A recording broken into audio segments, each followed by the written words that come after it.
नमस्कार, मैं अभयराज और आप देख रहे हैं आपकी सभा।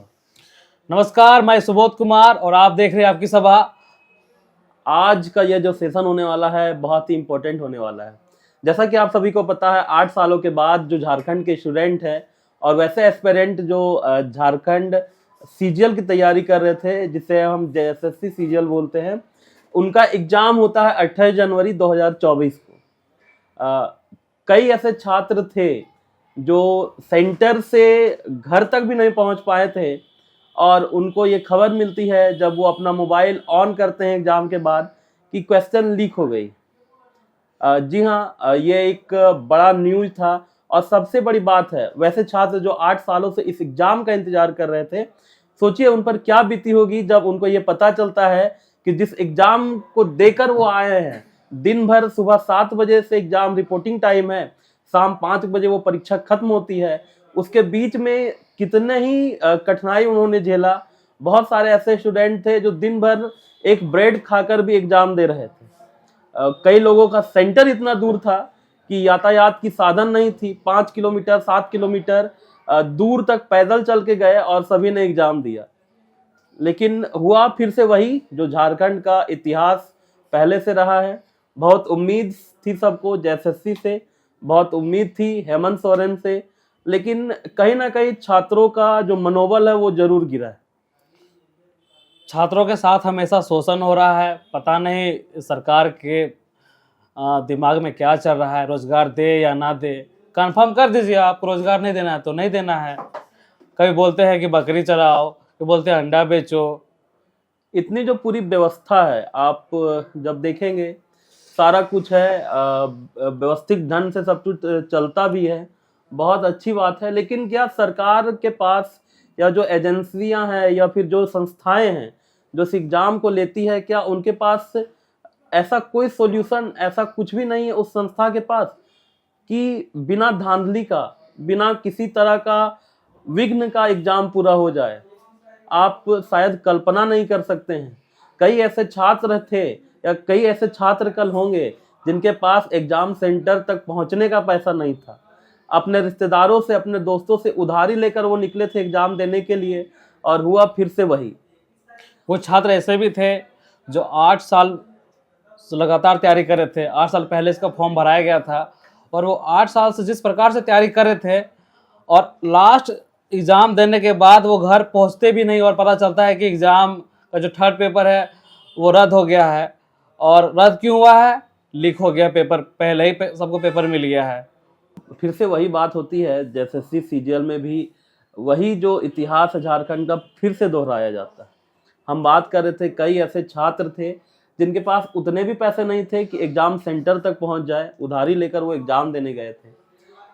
मन सबसे ज़्यादा दुखी तब होता है, कई ऐसे छात्र हैं लगातार 8 सालों से इस एग्जाम का इंतजार कर रहे हैं, इस एग्जाम की तैयारी कर रहे हैं, उम्र निकल गया है सबका, लेकिन आप लगातार हताश कर रहे हैं। ऐसा क्या व्यवस्था है कि आप नहीं ले पाते हैं एग्जाम? आप एग्जाम लेते हैं तो कुछ दिक्कत हो जाती है एग्जाम में, कभी क्वेश्चन लीक हो जाएगा, कुछ और दिक्कत हो जाएगा, कभी धांधली का कुछ आरोप लग जाता है संस्था पर। तो कुछ बातें यहाँ के सरकार को जरूर सोचना चाहिए।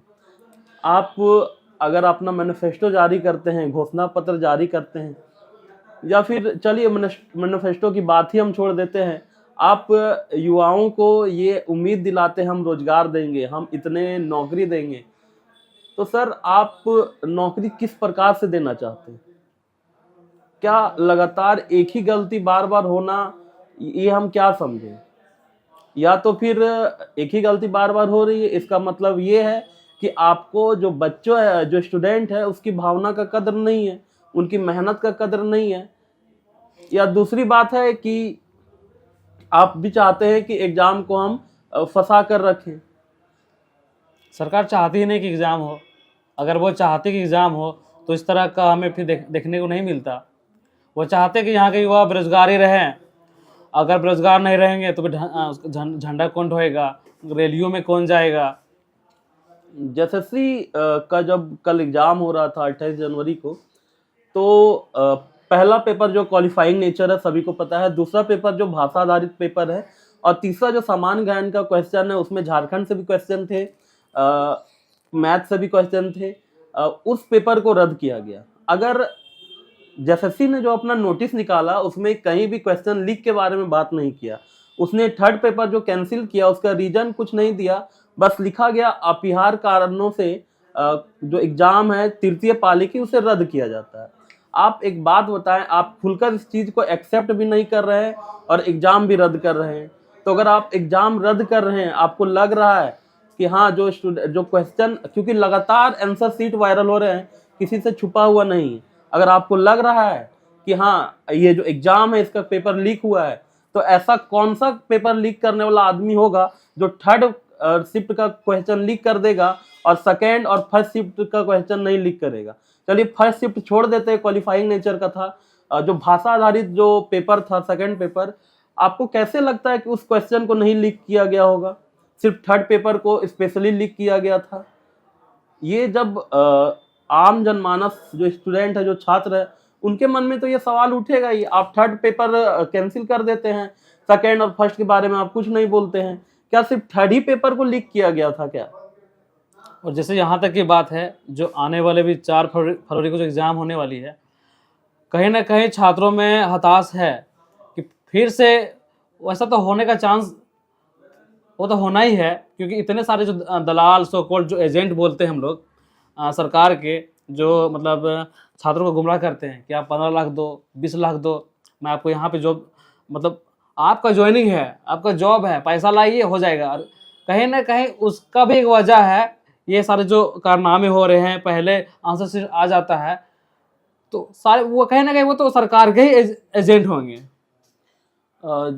जो संस्था है जेएसएससी एग्जाम कराती है, पता नहीं कैसे एजेंसियों को एग्जाम कराने का अधिकार देती है, कैसे एजेंसियों के साथ कॉन्ट्रैक्ट करती है। पूरी दुनिया ऑनलाइन मोड पे चल रही है, सारा एग्जाम ऑनलाइन होता है। हम बात करें आईबीपीएस, एसबीआई और एफसीआई, इस तरह के कई ऐसे एग्जाम हैं, इंश्योरेंस सेक्टर के जितने भी एग्जाम हैं सारे ऑनलाइन होते हैं। यहाँ तक कि जब एसएससी ही जब एग्जाम करवाती है जो सेंट्रल लेवल की है, वो सारे एग्जाम है वो ऑनलाइन होते हैं। तो आखिर ऐसा क्या दिक्कत है जो झारखंड का जो एग्जाम है आपको ऑफलाइन कराना पड़ता है? अगर आपके पास, या तो फिर एक ये कारण है, मान लीजिए एक संस्था है टीसीएस जो आईबीपीएस, एसबीआई सभी का एग्जाम कंडक्ट करवाती है, हम शायद ही और शायद बोले तो कभी कदार या ना भी हम उसमें ना के बराबर ही किसी तरह की कदाचार की सूचनाएं हमको मिलती है। लेकिन क्या झारखंड सरकार के पास इतनी एबिलिटी नहीं है कि वो इस तरह के कंपनियों के, इस तरह के एजेंसियों को हायर करे अपने एग्जामिनेशन को लेकर? या तो अगर आपसे नहीं हो पाता है तो आपकी ही एक संस्था है जेपीएससी, आप उसे हैंड ओवर कर दीजिए कि जो सीजीएल का एग्जाम हो आप ही के द्वारा कंडक्ट कराया जाएगा। ऐसी क्या दिक्कत है? दिक्कत जो स्टूडेंट है उसके साथ सबसे ज्यादा है, क्योंकि जो झारखंड है वो आपका इंडस्ट्रियल एरिया नहीं है, ना ही यहाँ बहुत बड़े घराने के लड़के हैं, सभी आम मध्यम वर्गीय परिवार है, मध्यम वर्गीय में निम्न मध्यम वर्गीय परिवार है, किसी तरह अपना रोजी रोटी का व्यवस्था करता है, खाता पीता है, उसी में अपने बच्चों को शिक्षा भी देता है। और जो बच्चे शिक्षा लेते हैं उन्हें एक उम्मीद जगती है कि हम आगे चल के नौकरी लेंगे। कल का तो मैंने माहौल भी देखा, बहुत सारे बच्चे जो एग्ज़ाम दे के जब बाहर आ रहे थे तो बहुत खुशी थी उनके चेहरे में कि नहीं मेरा एग्ज़ाम अच्छा हो गया है, इस बार मेरा चांस है होने का। लेकिन सोचिए कि उनका क्या हाल हुआ होगा जब मतलब जब उनको पता चला होगा कि पेपर लीक हो गया, रद्द हो गया, उनके पेरेंट्स का क्या हाल हुआ होगा, उसके बाद जहाँ कोचिंग, जहाँ तैयारी होता होगा, उन शिक्षकों का क्या हाल होता होगा, फिर कहाँ से वो भी कंपेयर करवाएंगे वो लोग। जी, आप जो 4 तारीख का एग्ज़ाम है या 28 तारीख का जो एग्ज़ाम हुआ, संपूर्ण एग्ज़ाम, सिर्फ मैं थर्ड पाली के एग्ज़ाम की बात नहीं कर रहा हूँ, उसे रद्द करना ही चाहिए, क्योंकि एक पेपर तो नहीं लीक होगा, इतना कंफर्म है। जब हुआ होगा तो सारा कुछ होगा। और कई न्यूज भी आ रहा है जिसमें बताया जा रहा है 1 और 2 दोनों पेपर भी लीक हुए थे। अब जो 4 फरवरी को एग्ज़ाम होने वाला है, इस आधार पर आप कैसे मान सकते हैं, और आप अपने जो युवा छात्र हैं, जो छात्राएं हैं, उसे कैसे विश्वास आप दिलाएंगे कि आगे जो एग्जाम होगा 4 तारीख को उसमें किसी तरह की धांधली या कदाचार नहीं होगी? उस हिसाब से देखिए तो आप समय ले लीजिए और एग्जाम 4 तारीख का कैंसिल कीजिए और डेट दीजिए, कैंसिल करना बड़ी बात नहीं है। आप कैंसिल कर देंगे, आप जांच कमेटी बैठा देंगे, लेकिन वो जांच का रिपोर्ट पता नहीं 8 सालों बाद एग्जाम हुआ है इस बार, पता नहीं आगे कितना साल बाद जो स्टूडेंट है उनको मौका मिलेगा। हो सकता है कई स्टूडेंट जितनी लंबी प्रक्रिया हो के, जितनी लंबी समय के बाद ये एग्जाम दिए हैं, कई स्टूडेंट का एज एक्सपायर हो जाएगा एग्जाम देने को लेकर। तो आप मान लीजिए 4 तारीख का एग्जाम कैंसिल करते हैं और आगे जो एग्जाम किस समय आपको करवाना है वो डेट भी साथ ही साथ निर्धारित कीजिए। क्योंकि अगर आप जांच करना चाहते हैं तो जांच करने में कितना दिन है। मान लीजिए हम 6 या 7 लाख विद्यार्थी फॉर्म भरे एसएससी का, तो ये एक छोटा मुद्दा नहीं है। आपके राज्य के 6 से 7 लाख युवाओं का ये सवाल है। भले ही जितनी सीट है उतनी ही बहाली होगी, लेकिन उम्मीद सभी लोगों को रहता है। वो एक बहुत सेंसिटिव मुद्दा है और आप छात्रों को दरकिनार नहीं कर सकते। और सरकार कहीं ना कहीं जिस प्रकार से कानून बनाए हैं कि इस तरह के कार्य करने वाले को जो सजा देंगे 10 साल, ये वो मुझे लगता है कि वो कागजों में ही सिमट के वो रहने वाला है जी। इससे पूर्व भी जो एग्जाम हुआ था नगर पालिका का जो एग्जाम हुआ था, उसमें कई तरह की धांधली की जो खबर आ रही थी, आपने बोला कि हम जांच करवाएंगे। उस जांच का रिपोर्ट का क्या हुआ? आपने कितने लोगों को सजा दिया? आप ये सब खामियां हमारे सरकार में। वैसे लोगों को पकड़ के आप लाइए छात्रों के बीच में और सौंप दीजिए छात्रों को।